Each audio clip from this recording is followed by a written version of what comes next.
आज के कार्यक्रम में आपका स्वागत है।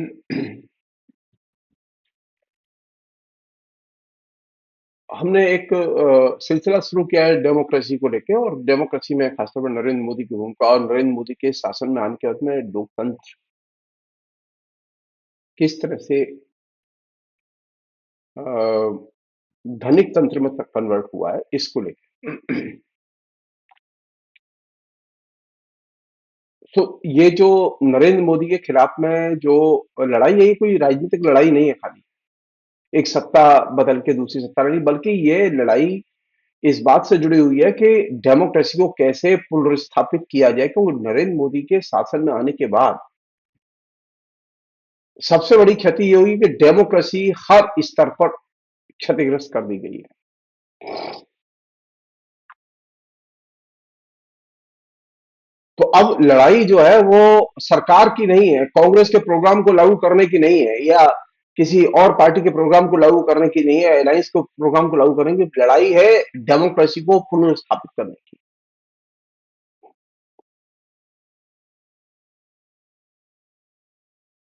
इसलिए इसके जो समस्या के जो पहलू हैं उन्हें गंभीरता से समझने की जरूरत है। साधारण लोगों में ये धारणा है कि डेमोक्रेसी का मतलब है वोट डाला हमारा काम खत्म हुआ, लेकिन वास्तविकता यह है कि वोट डालने के बाद में डेमोक्रेसी का काम शुरू होता है। डेमोक्रेसी की इंटरनेट ने और साइबर कम्युनिकेशन ने बड़े पैमाने पर क्षति की है। सोशल मीडिया की उसमें बहुत बड़ी भूमिका है। साधारण तौर पर लोग समझते नहीं है इस बात को कि सोशल मीडिया ने किस तरह से लोकतंत्र को क्षतिग्रस्त किया है। अगर आप सामान्य तौर पर देखें तो डेमोक्रेसी के लिए कौन सी चीज जरूरी है? डेमोक्रेसी के लिए आपसी संवाद बेहद जरूरी है। लोग एक दूसरे से बातें करें, एक दूसरे की बातें सुने और उनकी परीक्षा करें। और ये जो बातें सुनना और सुनाना और एक दूसरे की बातों के आधार पर यथार्थ को देखना, ये तो सोशल मीडिया ने एकदम गायब कर दिया है। ये चीज तो अब दिखाई नहीं देती।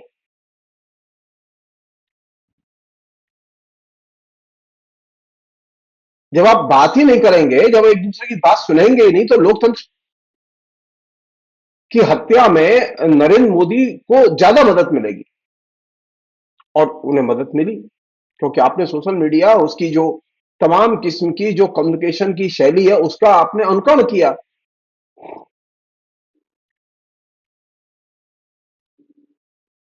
सब लोग जानते हैं कि लोकतंत्र का अर्थ है कि सभी नागरिकों को समान अधिकार होने चाहिए, अभिव्यक्ति की स्वतंत्रता होनी चाहिए और संप्रेषण साधनों पर लोकतांत्रिक हक होना चाहिए सबका, और सामाजिक सद्भाव की हर हालत में रक्षा की जानी चाहिए।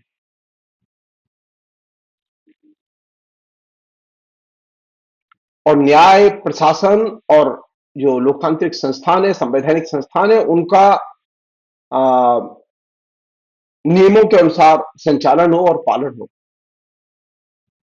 ये सारे वे एरिया है जहां पर के नरेंद्र मोदी के शासन में आने के बाद में व्यापक हमले हुए हैं।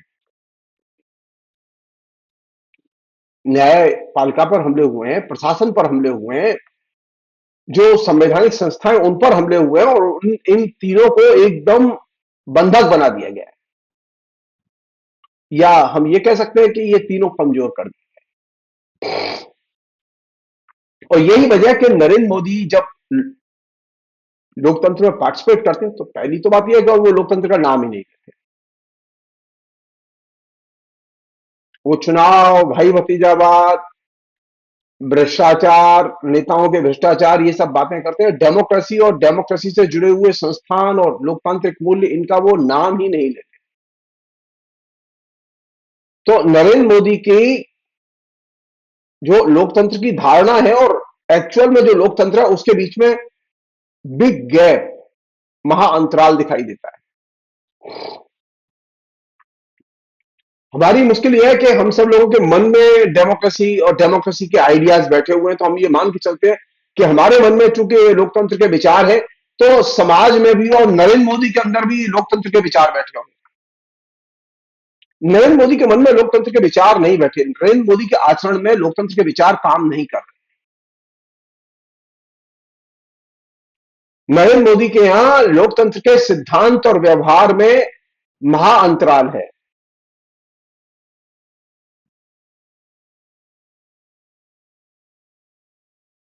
और दूसरी चीज, लोकतंत्र सिर्फ आदर्शों के और आदर्शों के आख्यान से नहीं चलता।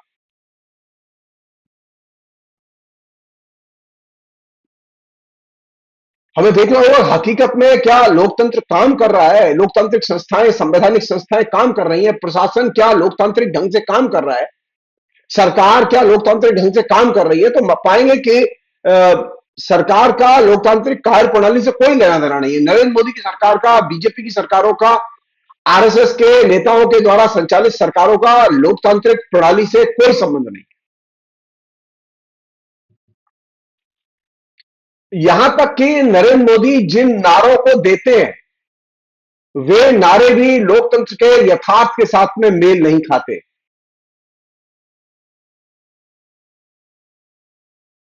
नरेंद्र मोदी के सत्ता में आने के बाद हर स्तर पर, यहां तक कि नरेंद्र मोदी पंचायत के स्तर तक हस्तक्षेप करते हैं।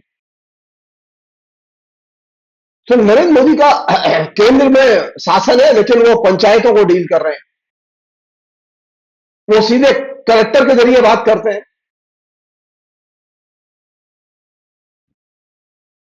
तो केंद्र की सत्ता का हर स्तर पर हस्तक्षेप, और खासतौर पर नरेंद्र मोदी का, इसने लोकतंत्र को पूरी तरह से नष्ट किया है। सब लोग जानते हैं कि आजकल नरेंद्र मोदी से कोई सवाल नहीं पूछे जा सकते। नरेंद्र मोदी कभी विपक्ष के किसी मसले पर कोई सलाह मशवरा नहीं करते, उनको कभी कोई विश्वास में नहीं लेते किसी पॉलिसी को लेकर। उनका कहना यह है कि मीडिया जो कह रहा है और मैं जो कह रहा हूं उसे मानो और सवाल करने बंद करो, और जो कहा जा रहा है उसका अनुकरण करो। सरकार ने जो नीतियां घोषित कर दी है उनके बारे में कोई संवाद नहीं संभव, कोई विमर्श संभव नहीं है, कोई बहस संभव नहीं है। और यह सवाल एकदम नहीं किए जाने चाहिए कि जनता खुशहाल क्यों नहीं है, जनता गरीबी के दायरे में क्यों ढकेल दी गई है, लोग बड़ी संख्या में बेरोजगार क्यों बना दिए गए। जनता की खुशहाली से जुड़े हुए सवाल तो एकदम नहीं पूछे जाने चाहिए।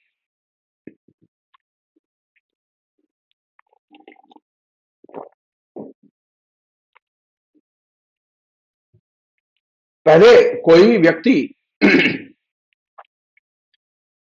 इन सब चीजों पर बोल सकता था, लिख सकता था, अपने प्रतिनिधियों को पूछ सकता था। अभी तो मामला ही दूसरा है। तो नरेंद्र मोदी के आने के बाद में जो पहली जो बड़ी चीज घटी है वो ये कि लोकतंत्र में जनता की शिरकत या भागीदारी और लोकतंत्र को लेकर जनता के सवाल एकदम बंद कर दिए गए। अब नरेंद्र मोदी ने जो लोकतंत्र का ढांचा विकसित किया है उसे हम लोग कहते हैं नियंत्रित और निर्देशित लोकतंत्र। पीएमओ के जरिए, प्रधानमंत्री सचिवालय के जरिए सारे के सारी गतिविधियों को, जनता की गतिविधियों को निर्देशित और नियंत्रित किया जा रहा है। और इसमें एक बिल्कुल ब्यूरोक्रेट्स का एक गुट है जो कि वहां बैठा बैठा काम कर रहा है, और दो नेता हैं, नरेंद्र मोदी और अमित शाह। नरेंद्र मोदी और अमित शाह, और तीसरा जो सत्ता के बाहर का सबसे बड़ा सत्ता केंद्र है वो है मोहन भागवत, आरएसएस के सरसंघ चालक। ये तीन लोगों का गुट पूरे के पूरे इस लोकतंत्र को हाँक रहा है। और इस पूरी की पूरी प्रणाली को लोकतांत्रिक प्रणाली नहीं कह सकते, बल्कि इसे अधिरायकवादी शासन प्रणाली कहना ज्यादा सही होगा। कहने के लिए लोकतंत्र के जरिए चुने गए हैं। हकीकत यह है कि संघ जो चाहता है, संघ के जो एजेंडे में है, जो कि संविधान के एकदम विपरीत है, वो सारी चीजें चुन चुनकर लागू की जा रही हैं और हर स्तर पर दो चीजों की छुट्टी की गई है, लोकतंत्र की और धर्मनिरपेक्षता की। तो नरेंद्र मोदी के आने के बाद में दूसरी जो परिघटना घटी है, जो फिनोमिना दर्ज किया जाना चाहिए, वो ये है कि धर्मनिरपेक्षता और लोकतंत्र, इन दोनों की हर स्तर पर विदाई या अंत हो चुका है। इसलिए लोकतंत्र की पुनर्स्थापना की जरूरत है। नरेंद्र मोदी के रहते हुए लोकतंत्र अब स्थापित नहीं हो सकता या बचाया नहीं जा सकता।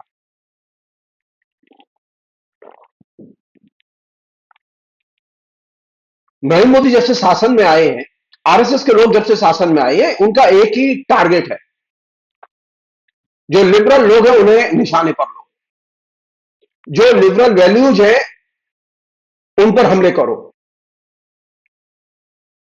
और लिबरल वैल्यूज का जो सबसे बड़ा कोर एरिया है वो है व्यक्तिगत स्वतंत्रता और व्यक्ति की स्वायत्तता। व्यक्ति के प्राइवेट और पब्लिक स्पेस, इन सब पर हमले करो और लोगों के जेहन में ये उतार दो कि व्यक्ति की प्राइवेट और पब्लिक स्पेस नहीं होती। लोगों के जेहन में उतार दो कि डेमोक्रेसी में व्यक्ति नाम की कोई संस्था नहीं होती, बल्कि सिर्फ भेड़ होती है या भीड़ होती है। और ये जो फिनोमिना है, ये फिनोमिना कॉन्सियसली प्रोपेगेंडा के जरिए, तमाम किस्म के बुलडोजर कल्चर के जरिए ये विकसित किया गया है। और सिर्फ एक चीज पर ध्यान दो, व्यक्तिगत स्वतंत्रता और व्यक्ति पर नहीं, व्यक्ति के अधिकारों पर नहीं, बल्कि एक चीज पर ध्यान दो, राष्ट्र। तुम राष्ट्र की सेवा के लिए बने हो, राष्ट्र के अलावा किसी की मत सोचो। राष्ट्र का पर्याय है नरेंद्र मोदी, इसलिए नरेंद्र मोदी के अलावा किसी और चीज पर मत सोचो। तुम्हें अगर राष्ट्र की सेवा करनी है तो नरेंद्र मोदी की सेवा करो, और राष्ट्र का अनुकरण करना है तो नरेंद्र मोदी का अनुकरण करो। और राष्ट्र के या नरेंद्र मोदी के अलावा और किसी विषय के बारे में सोचो मत। ये जो चीज है, ये चीज पूरे के पूरे लिबरल एथोस को, उदार जो परंपराएं संसदीय जनतंत्र के, उन सबको रिप्लेस करने के लिए ये पूरी की पूरी थ्योरी आचरण में ढाल दी गई है। आम जनता से साफ कह दिया गया उनकी प्राइवेट और पब्लिक जैसी कोई जगह नहीं होती,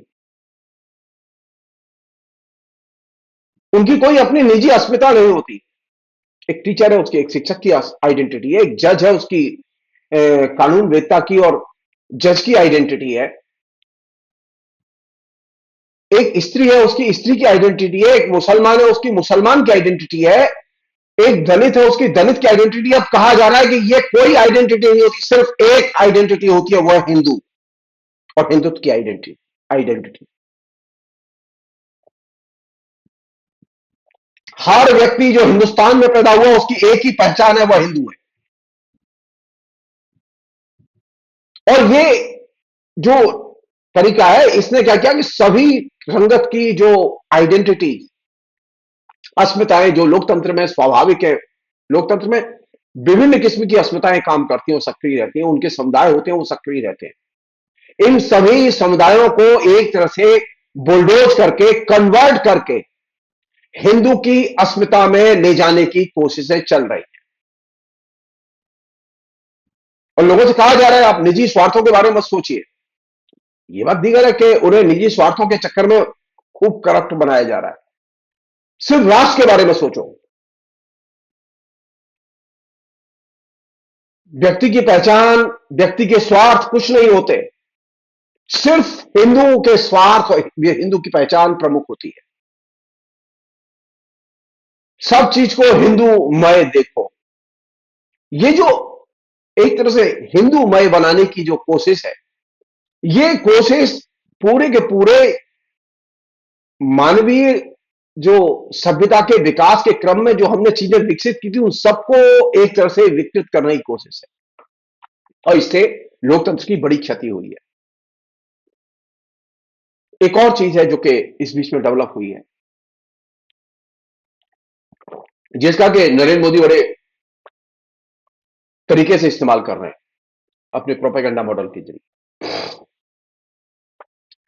डेमोक्रेसी में विभिन्न लोगों की अलग अलग राय होती है। लिबरल जो परंपरा है उसमें विभिन्न किस्म की राय रहती है। अब आप ये सोचिए कि अगर नरेंद्र मोदी इस स्टाइल से काम कर रहे हैं, अगर उस स्टाइल से पंडित नेहरू ने काम किया होता तो नरेंद्र मोदी आज पैदा नहीं होते, आरएसएस का संगठन का पता नहीं होता।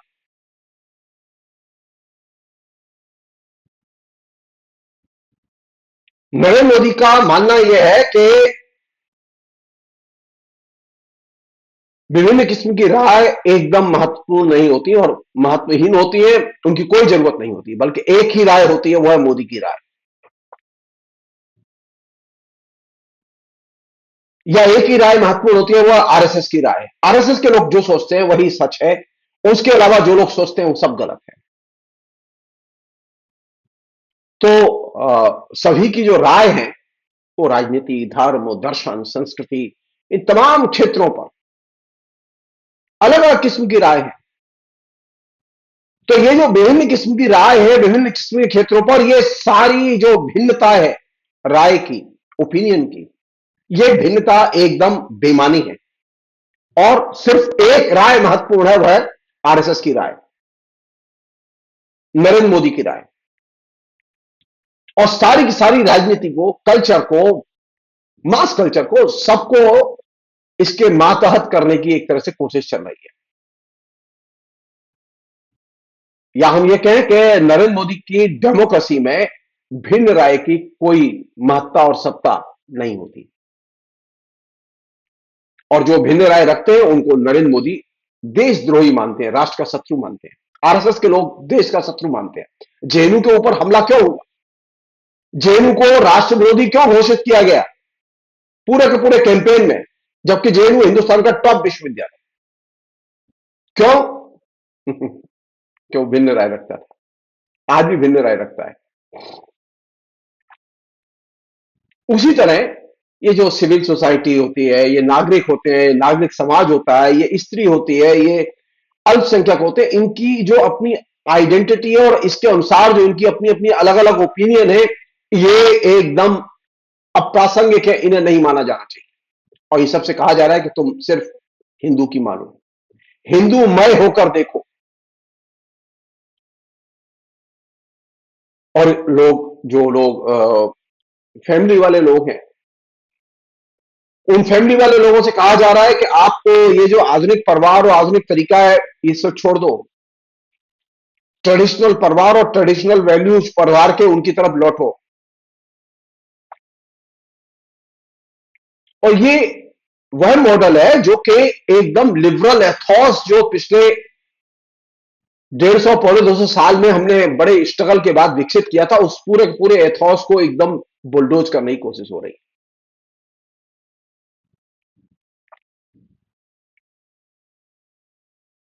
एक और चीज है जो इस बीच में विकसित हुई है, जिसको कि नरेंद्र मोदी ने विकसित किया है, जो आरएसएस के सरसंघ चालक के हाल के विजयादशमी के भाषण में भी वो बहुत महत्वपूर्ण थी।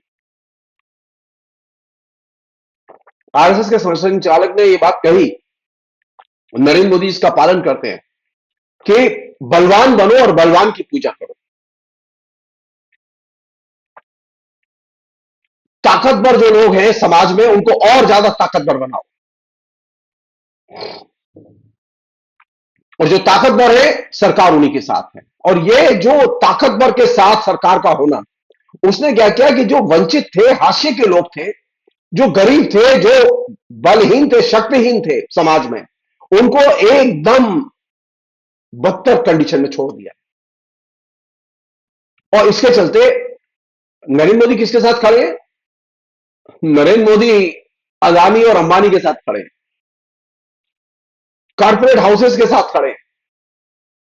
नरेंद्र मोदी के लोग गरीब लोगों से, सामान्य लोगों से, मिडिल क्लास के लोगों से, लोअर मिडिल क्लास के लोगों से चंदा नहीं मांगते, वो महान जो धनी लोग हैं उनसे चंदा लेते हैं।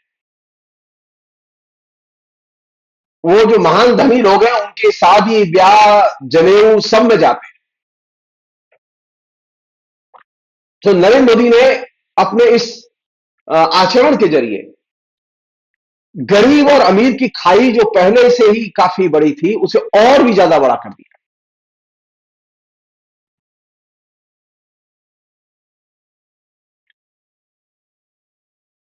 और ये जब खाई चौड़ी हुई तो इसने डेमोक्रेसी को और भी ज्यादा निष्क्रिय बना दिया।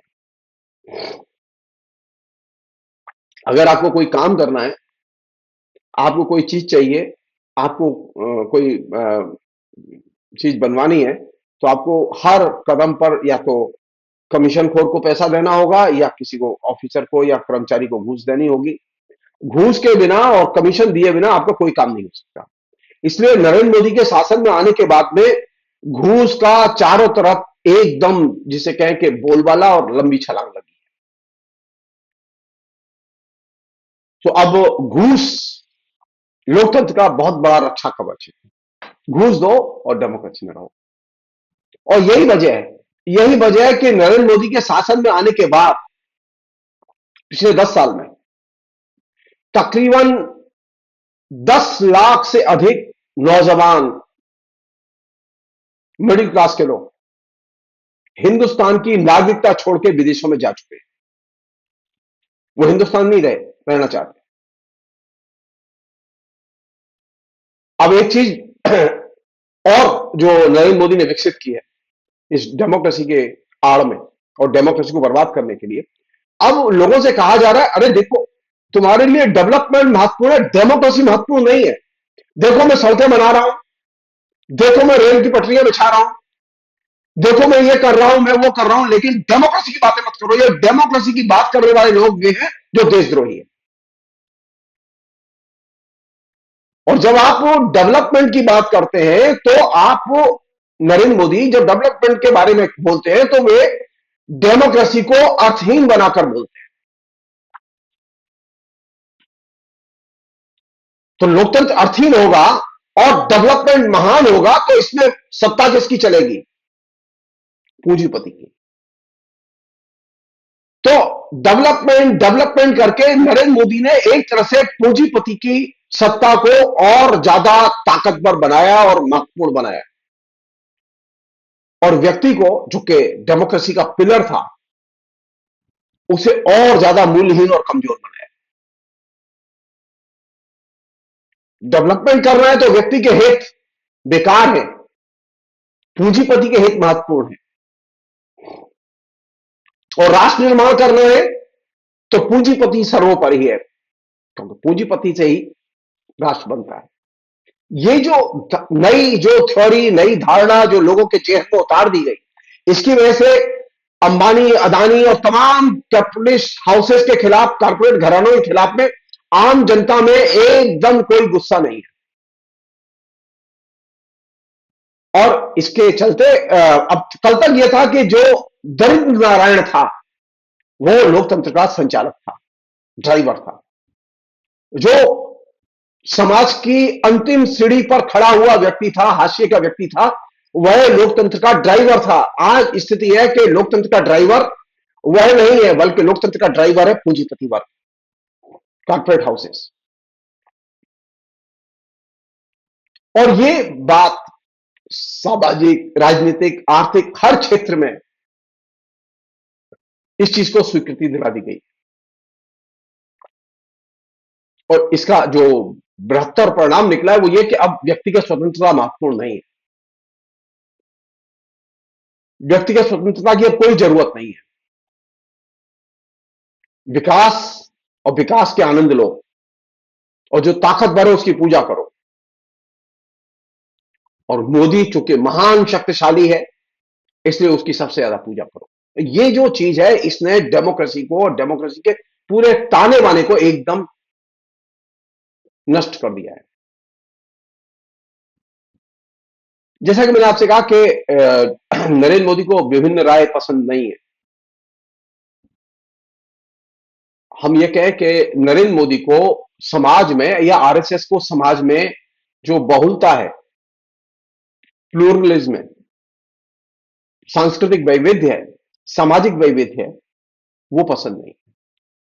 वो बातें करते हैं, लेकिन उनका जो लक्ष्य होता है वो ये होता है कि तुम विविधता की बातें मत करो, तुम हिंदू बनो, हिंदू की तरह सोचो, हिंदू के संस्कार स्वीकार करो,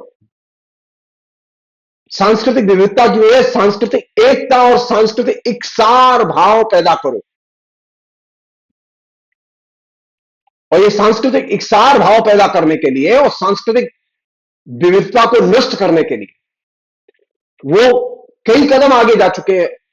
उत्तराखंड में तो उन्होंने समान नागरिक संहिता ही लागू कर दी है। मैं नहीं जानता कि संविधान किसी राज्य सरकार को यह परमिशन देता है कि नहीं देता। जहां तक मेरी बुद्धि है ये एकदम गलत है।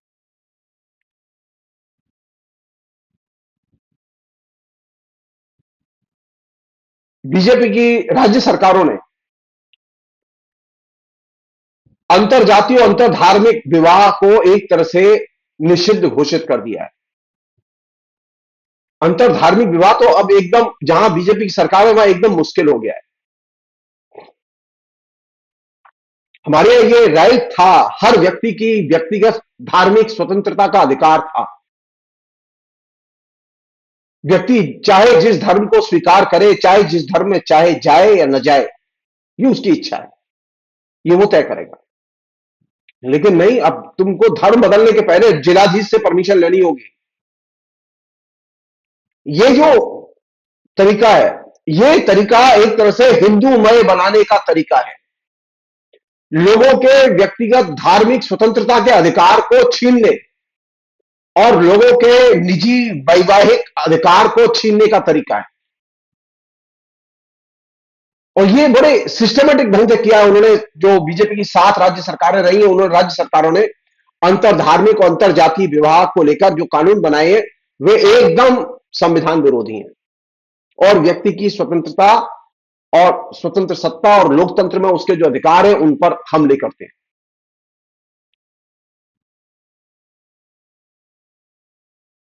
हाल ही में 2023 में नरेंद्र मोदी ने जो दूसरी कोशिश की है, जिसने कि एक आ, आ, और भी कदम वो आगे गए, वो ये कि डेटा संरक्षण के नाम पर जो उन्होंने 2023 में डेटा सुरक्षा संबंधी जो कानून बनाया है, वो तो सीधे सीधे व्यक्तिगत अधिकारों पर हमला करता है। क्योंकि आजकल लोग मोबाइल से काम करते हैं, कंप्यूटर से काम करते हैं, इंटरनेट के जरिए काम करते हैं। तो अब नरेंद्र मोदी नहीं चाहते कि आपके पास में ये प्राइवेसी रहे।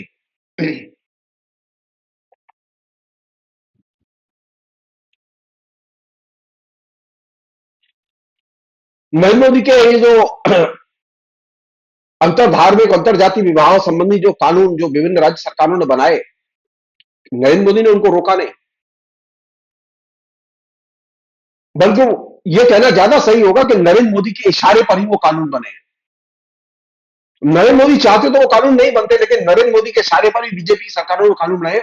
उनमें से 2 राज्य सरकारों ने, सॉरी, उच्च न्यायालयों ने, 2 राज्यों के उच्च न्यायालयों ने तो उनके कानून के पालन पर एकदम रोक लगा दी, कहा कि असंवैधानिक।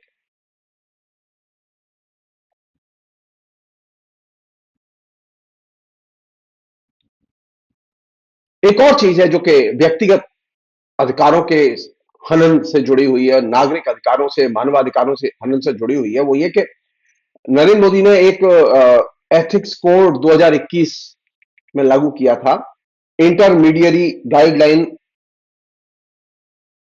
और डिजिटल मीडिया एथिक्स मोड के नाम से। इसका लक्ष्य था व्यक्तिगत स्वतंत्रता के नाम पर जो सोशल मीडिया में हस्तक्षेप करना, व्यक्तिगत स्वतंत्रता को रोकना। लोग मनमाने ढंग से अपनी इच्छा जैसी हम वैसा लिखेंगे, इस दृष्टिकोण से को रोकने के लिए इसे विभिन्न किस्म के प्लेटफॉर्म पर, जो नेट प्लेटफॉर्म है, उन पर भी अंकुश लगाया जा सके। वो तो खैरियत है कि विभिन्न राज्यों में ये लोग कोर्ट में गए तो 2 हाई कोर्ट ने इनको रोक दिया। और आखिर में नरेंद्र मोदी जब नहीं मान रहे थे तो उन्होंने आते ही एक काम और किया, वो ये कि उन्होंने एक फैक्ट चेकिंग यूनिट के नाम पर एक अधिसूचना जारी की सत्ता में आने के बाद।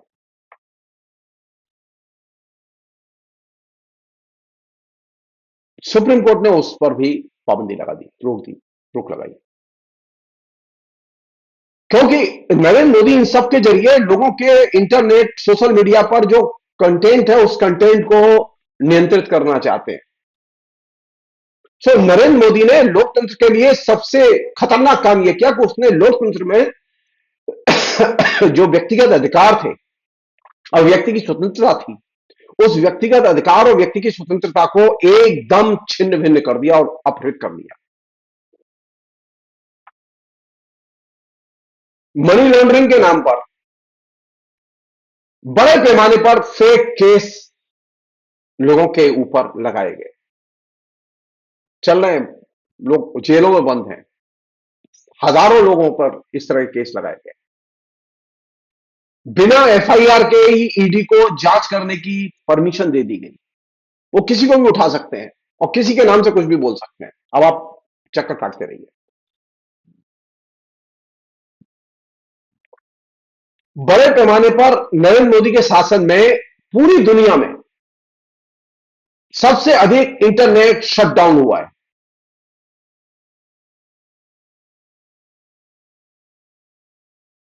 इसे कहते हैं डेमोक्रेसी में जो आपके पास में कॉन्स्टिट्यूशनल राइट है उस पर खुला हमला। इंटरनेट हमारा एक संवैधानिक अधिकार है, लेकिन नरेंद्र मोदी का जब मन आएगा इंटरनेट चलेगा, नरेंद्र मोदी का मन नहीं है इंटरनेट नहीं चलेगा। और ये सारी चीजें नरेंद्र मोदी के लोकतंत्र को नष्ट करने के जो विभिन्न जो प्रयास उन्होंने किए हैं उसका एक पहलू है। तो अभी जो नरेंद्र मोदी के खिलाफ जो गोलबंदी है उस गोलबंदी को और व्यापक और मजबूत किया जाना चाहिए। इंडिया गठबंधन और राहुल गांधी जिस दिशा में काम कर रहे हैं उस दिशा में उनकी हेल्प की जानी चाहिए। विपक्ष जिस दिशा में काम कर रहा है उसकी हेल्प की जानी चाहिए, क्योंकि लोकतंत्र की पुनर्स्थापना सबसे बड़ा लक्ष्य है और नरेंद्र मोदी का सबसे बड़ा लक्ष्य है कि लोकतंत्र में जो कुछ भी आपके पास उपलब्ध है उस सबको नष्ट कर दो। तो ये जो दौर है जिस दौर में आप दाखिल हो रहे हैं उस दौर में सबसे बड़ी लड़ाई किसके लिए है? लोकतंत्र की पुनर्स्थापना के लिए, लोकतंत्र की पुनर्वापसी के लिए। नरेंद्र मोदी ने लोकतंत्र आपके हाथ से छीन लिया है और वह पुनः आपके हाथ में आए, आप लोकतंत्र का उपभोग करें। लोकतंत्र का उपभोग अब नरेंद्र मोदी न तो आपको करने दे रहे हैं न वो खुद कर रहे हैं, बल्कि उन्हें तो आनंद है कि वो सत्ता मिल गई है, वो डिक्टेटर बन गए। जनता को सिर्फ लोकतंत्र चाहिए और लोकतांत्रिक संरचनाएं चाहिए और ये तभी संभव है जब नरेंद्र मोदी को सत्ता से हटाया जाए, उनको विभिन्न राज्यों के चुनावों से, राज्य सरकारों से अपदस्थ किया जाए, क्योंकि वे राज्यों के चुनाव मैनिपुलेट करके किसी न किसी तरह प्रभावित कर रहे हैं और भूल से विपक्ष जीत जाता है तो बाद में मुख्यमंत्री पर झूठे केस, मुख्यमंत्री की गिरफ्तारी, इसको वो सुनिश्चित करते हैं। कर्नाटक, झारखंड, दिल्ली ये इसके आदर्श उदाहरण है जहां के मुख्यमंत्रियों को टारगेट बनाया जा रहा है। यह बात मैं इसलिए कह रहा हूं कि लोकतंत्र को नरेंद्र मोदी ने बुनियादी तौर पर नष्ट किया है। मुझे हर हालत में लोकतंत्र वापस चाहिए। फिलहाल इतना ही। बहुत बहुत शुक्रिया। Thank you.